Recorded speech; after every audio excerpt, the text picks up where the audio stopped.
How do you predict an election? It is so hard this time. We've talked about different measures, national polling versus betting markets, and how betting markets can be quite reactive, maybe give us a different picture. Something really interesting has happened with those, though. We'll talk about the poll tracker first. The Sky poll tracker, the average of the most recent polls from each pollster. We're familiar with this. It shows us this sort of Harris lead. That has actually narrowed to 2 points now, but it has been a consistent lead. The problem is 2 points doesn't tell us enough, whether that is enough to get over the 270 electoral college votes. It doesn't really tell us who is going to be the next president. Now, what is different, though, is the betting markets. And this is people who are betting who they think will become the next US president. And you can see here, this has been a really tight race with candidates pulling ahead, falling behind, all the way through pretty much until the start of the month over here. What happens after that? Well, look at this.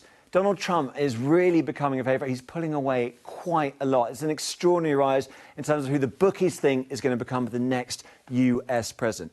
And why is that the case? Well, that's because, again, it's not the national polling that tells us what's really important about that. If we go to the battleground states, so these are the swing states, the 7 states that really matter, you can see anything on the left is for Harris, anything on the right is for Trump. And a lot of these are states where she had a previous lead. We've got North Carolina, we talked about that.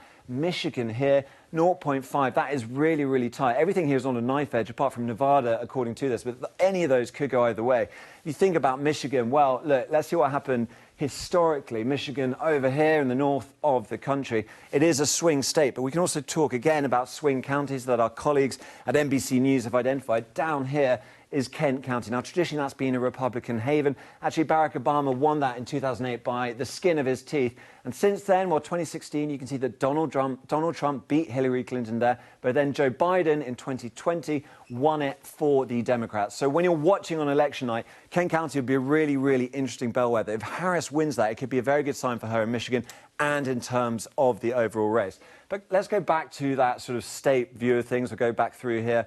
So this shows the battleground states. This is, again, the national polling.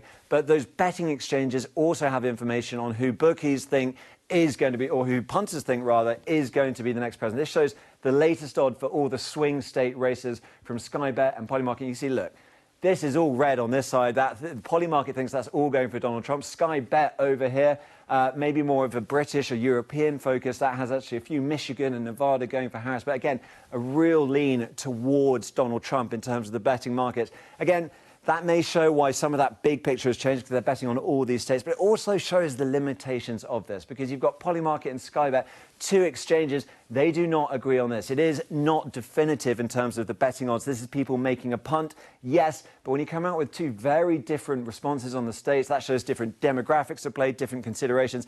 It's interesting data, but it's not enough to predict a winner.